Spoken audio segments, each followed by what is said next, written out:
I knew all the monsters in my life,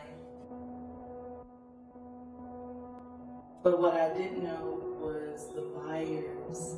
Like a normal person would turn into a monster. My name is Keshia Head, and I am a survivor of human trafficking in the form of commercial sexual exploitation of children.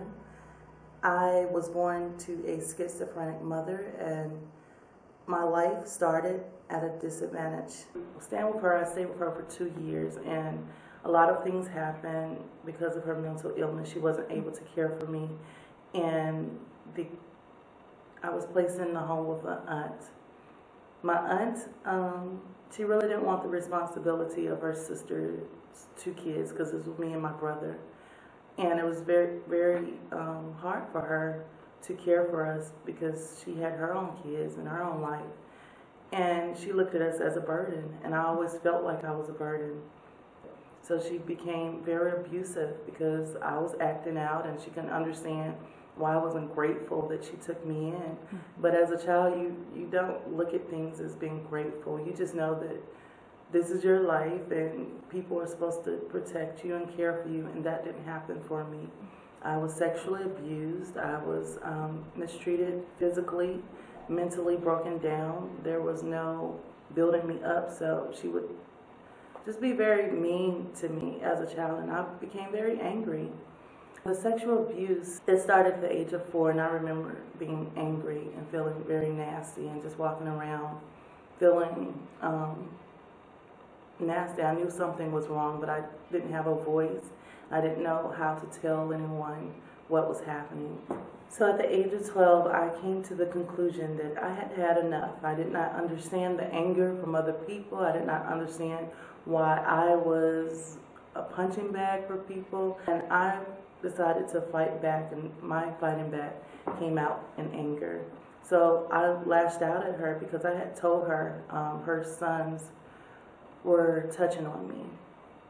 And I was 12, and I had told her, and she did not do anything. And so when I got angry at her and I yelled at her, she sent me to my mom's house, and that's when I realized what dysfunction really looked like. My mom was mentally ill. She wasn't there. She would go for days at a time. She didn't wake me up for school. It was my responsibility now to get up and get my clothes and food. A few days went by when I was waiting for her to provide these things, and I realized, uh-oh, she's not going to do this for me. I have to go to school myself. So I got up and I dressed myself and I went to school. And after a few months, my teachers noticed a difference. And they noticed that I wasn't coming, that my attendance had declined. And they reached out to Child Protective Services, and I was placed into foster care. I remember going to a children's shelter, and sitting down at intake, the caseworker, she looked at me and she said, "You're a throwaway." And I remember like feeling, okay, that's trash. When you throw something away, nobody wants me. So I just felt like trash. And I went through that from group home to foster home, looking for someone who actually wanted me, and me not being a nuisance, me not being judged for my behavior. If I fought, I would get kicked out of the group home. So I learned at a very young age that you had to be perfect in order to be accepted in the foster care system. And no one wanted a troublemaker, and no one wanted someone who's angry. I went through this, I ran away, I got placed, I ran away. From the age of 12 to the age of 16, I went through 42 different placements. And so at the age of 16, I was in high school in a group home that I kind of liked, and I met my high school sweetheart. We were in love, but it was just very hard to be in love and date and do things like that in a group home. Then I became pregnant, and I remember being in the group home and them trying to talk me into having an abortion. And then I had my child's father saying, "Please keep my baby, I'll take care of it." And so here I am in the middle. And so I had my baby, And I just noticed myself come undone, like mentally undone, because what I wanted and what I needed were just so unreachable. Like I didn't know how to get it and obtain it for myself. Here I am with my first love, so we broke up because it was just too much for him, because at the same time he was a child and could not take on the responsibility, the adult responsibility. And I had to give her to him. And I remember thinking, wow, I am just like my mom.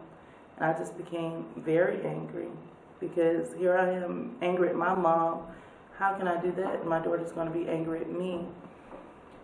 And I ran away from my caseworker. She said, there's one more place you can go, because when I became pregnant, I had to leave that place because they did not cater to pregnant teens. So I had to go to another place.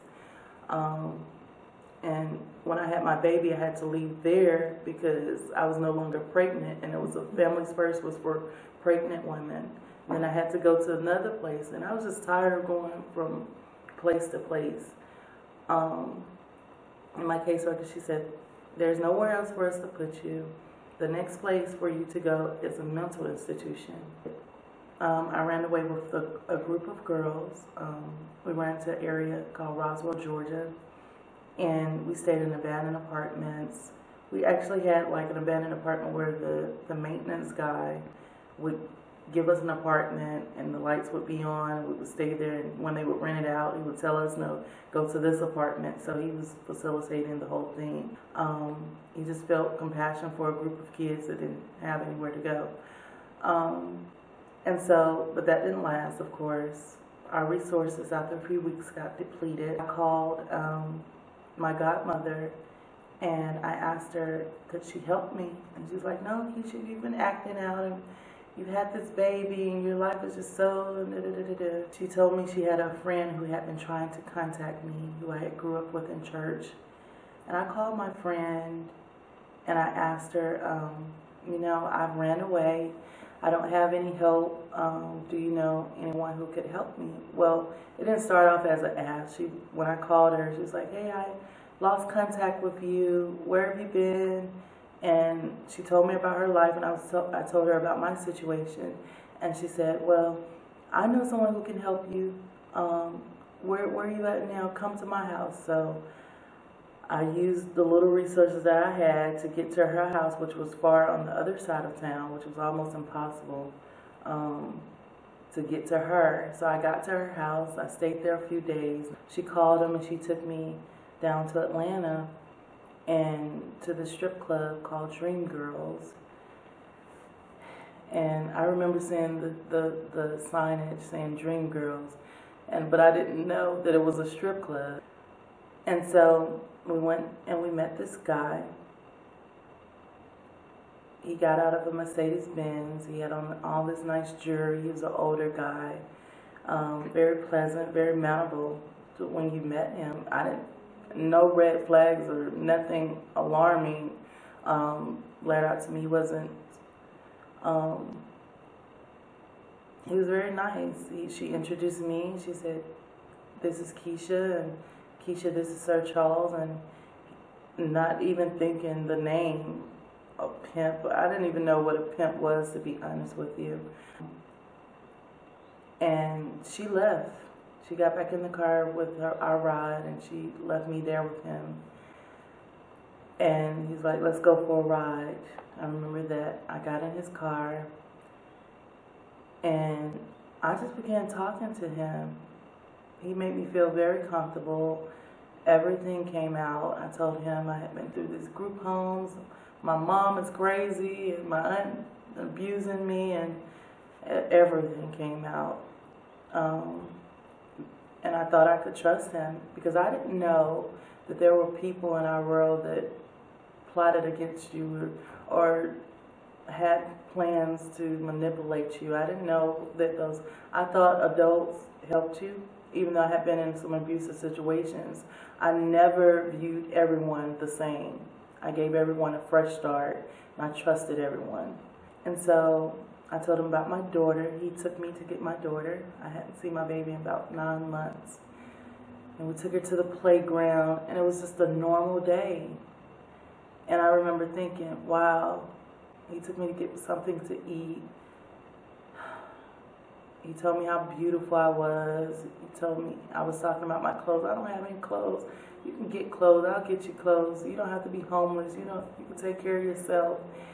And I was like, yeah, oh, really? Like, you think so? Because I was just that naive. We took my daughter home.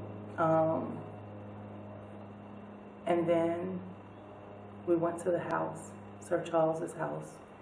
And I saw other girls my age, some younger.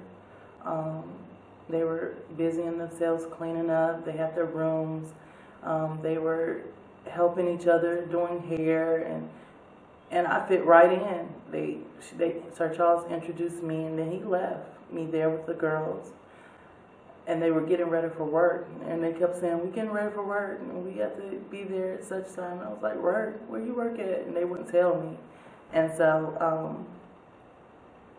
I fell right in. They started doing my hair, and they started what size you wear? And so I started putting on clothes and dressing, putting makeup on, and I never wore heels. I've never wore high heel shoes before. And when I looked in the mirror, I was like, wow, I look pretty. I look cute. And so Sir Charles came back. He put us all in the car, and some girls had their own cars. We rode to the strip club, and we went in, and that's when I saw this inside of an adult entertainment establishment. And I saw the girls dancing, and I saw the guys and the music, and you just get caught up into this atmosphere. And Sir Charles gave me a drink, and I drank the drink because he noticed that I was really nervous. And after I drank the drink, I calmed down a little. And he said, well, you can make money. You want to make some money? I was like, yeah, I want to make some money. I need money to buy me some stuff. And so that night I stripped, and I made a few $100s. I woke up the next day. We went out to eat. He took us to a fair. We went and got our nails done. We went and got clothes. We went and got, because I had to get everything. So now I had a wardrobe. I had my own shoes. I had my own wardrobe. And I didn't ask. He took the money that I made from the stripping, and I didn't even ask about it because he had. So I was like, okay, he used that money to buy me all these things. That lasted 3 nights. That happened.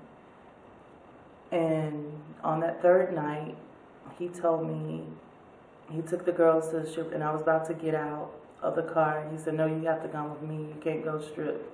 Because I noticed that the stripper girls were a little older than the other girls, and the other girls had to go somewhere, but I didn't know where they were going.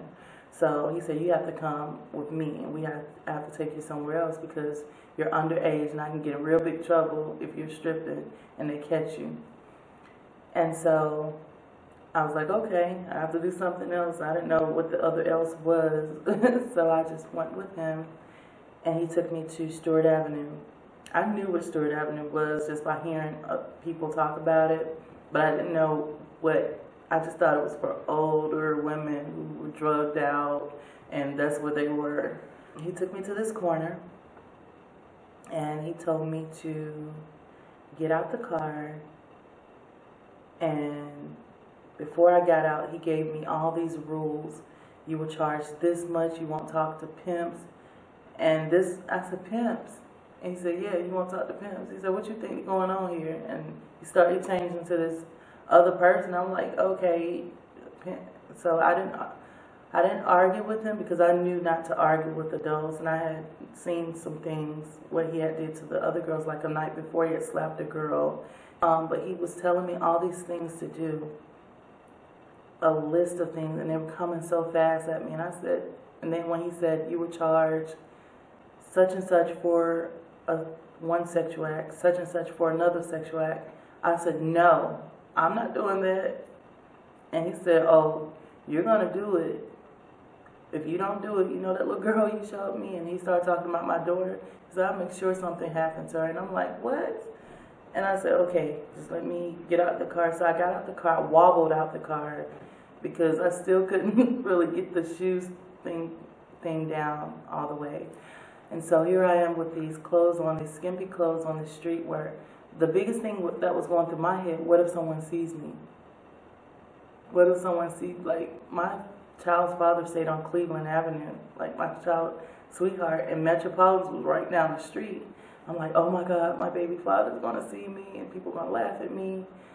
And I didn't have time to even think about that because I had to get out that car and do what this man said or he was gonna harm my daughter. I got out the car, walked up with the other girls, and I didn't catch it that night. What caught me was a police officer because I was the only one out there. Everyone else was in cars because Sir Charles said, the only way you get arrested is if they see you. You need to be in and out of car at all times. And I was like, okay. But I was out there and I didn't get in any cars that night. And the police saw me and he shined a light on me. And he said, hey you, what are you doing out here? And Sir Charles had told me to say that I'm waiting for someone. So I told him I'm waiting on someone. And the police officer looked at me and he said, you don't belong out here. You belong on Peachtree Street where the pretty girls are. And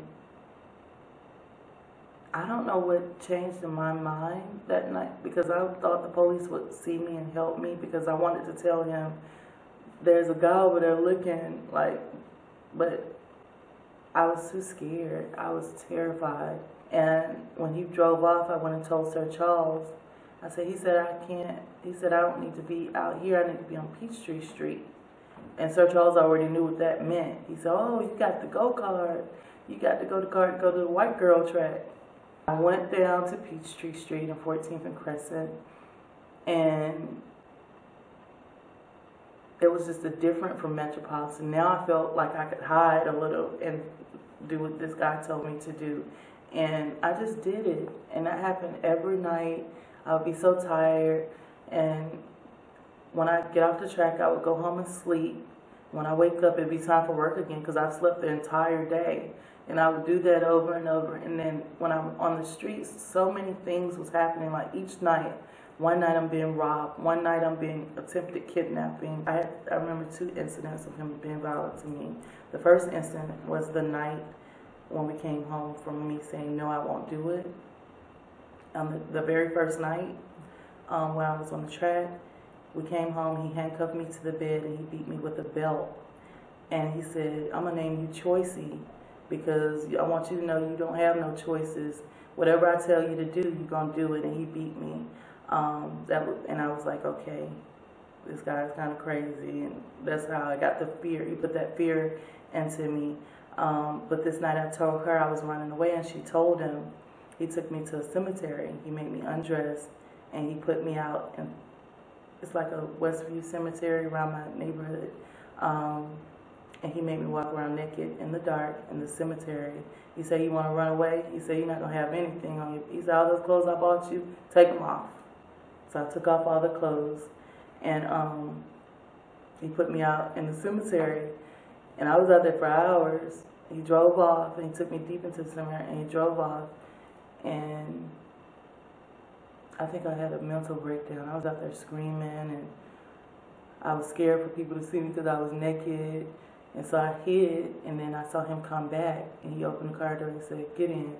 And you don't think about running no more because you know next time I know people who dig graves out here. I make sure I make you put you in a grave or something. I was like, what in the world? Wow, this man could kill me and put me in a grave and nobody even know what happened to me. I stayed probably about a year and a half. I think a year, almost 2 years. And one night, I went to a hotel room with this guy, and he raped me like really bad. He was pistol whipping me and he raped me, and I got unconscious, and I woke up in the hotel room. I had urinated on myself, and I had called Sir Charles. I told him he beat me real bad, and he sodomized me, and he did all these things to me. Can you come get me? And I told him where I was. He took me home. He ran me a bubble bath, and I was crying, and he said, "You'll be all right, toughen up, you okay?" And I knew, like, I need to go to the hospital. Like, why don't this person see that I'm hurt, or that this is not love, this is not caring about nobody? So I said, I have to go. And I went to work the next night. He made me go to work the next night. And I remember talking to this client, and I was telling him this stuff. I was like, I can't do this anymore. I'm sorry. Here's your money back. I can't do it. I just need to go. So can you help me? Like, this man, I'm with this guy, and he took me to this hotel for a week. He paid it for a week. He didn't try to have sex with me or anything. And I stayed there a week. I just stayed in the room for a whole week, and I said, I gotta do something. And I didn't go back to Sir Charles. And I left him, but I didn't leave the life. I knew of a way to survive now, so I started bringing clients to the hotel room and making money and living like that. I said, okay, I'm gonna start an escort service and just be my own boss. And that lasted for 10 years, and that's what I was. I cannot express in words the importance of healing. That has changed my life. It changed me as a person. It changed my relationships with people, because I walked around with a lot of hate and a lot of anger. And when I hit my rock bottom in 2006 by going to prison, and here I am for the first time in my life since the age of 12, I don't have to worry about bills. I don't have to worry about where I'm going to sleep or what I'm going to eat or a career, because I got felonies in the midst of all of this. So I didn't have to worry about where I'm going to get a job and how I'm going to support my family. I was able to my world was quieted, and I could just focus on, why am I here? Why am I in prison? And for a long time, I did the blame game. It's because my aunt did this. It's because my sexual abuse and my trafficker and this and that. But that happened many years ago. But why am I here? Like, this is me. And I had to learn what I was responsible for and what I wasn't responsible for. There were some things that I was responsible for, and taking ownership for that. Like, I could have stayed in this group home and tried a little harder. Even though I was hurting, I could have tried a little harder, but I didn't. And just learning not to forgive myself. That's where I had to start. I have to forgive myself for this, and I have to forgive them for doing this to me.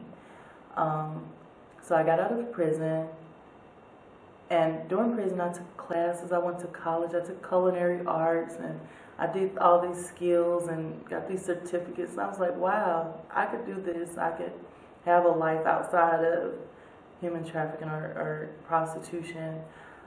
And I walked out the gates, and reality hit me again. I was like, uh-oh, what do I do now? I've been in prison for 3 years.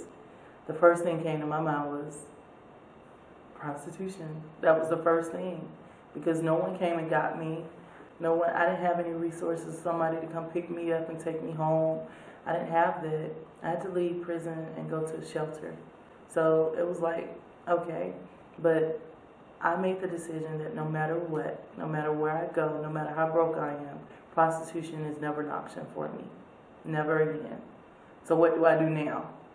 And so I got a job with 14 felonies, 2 weeks out of prison, got a job. I was like, wow, that was easy. But for many years, I made excuses. I can't get a job. I have a felony. But 2 weeks out, I got a job, got money, got my own apartment, got one registered in school, and got married. 9 months out of prison, I'm married. A few months later, my husband and I having a baby. And I was like, this is wonderful. And so one night, and I was up about 12 o'clock in the morning, and a documentary, Very Young Girls, came on Showtime. And I was like, what in the world? Like, this didn't end with me? Like, this is still happening? I'm an older woman, like, but this is So children, I know because I've never trafficked children. I didn't even think about, like, these women were older women strippers, like a lot of strippers and things like that. I didn't think, like, I didn't even know I was a victim. That's when I realized I was a victim of something. This was all a game. Like, this was, and it became real to me. And I started mourning and crying, and my husband came in the room. He's like, "What's wrong with you?" And I was like, "This happened to me. This is what happened to me." And he was like, "Wow, like, really?" Like, and it was something for him, like, "Are you serious? You didn't tell me this before we was married." Mm-hmm. So a lot of stuff came out even in that. Mm-hmm. But my husband loved me, like real love. He was like, "You can get through this."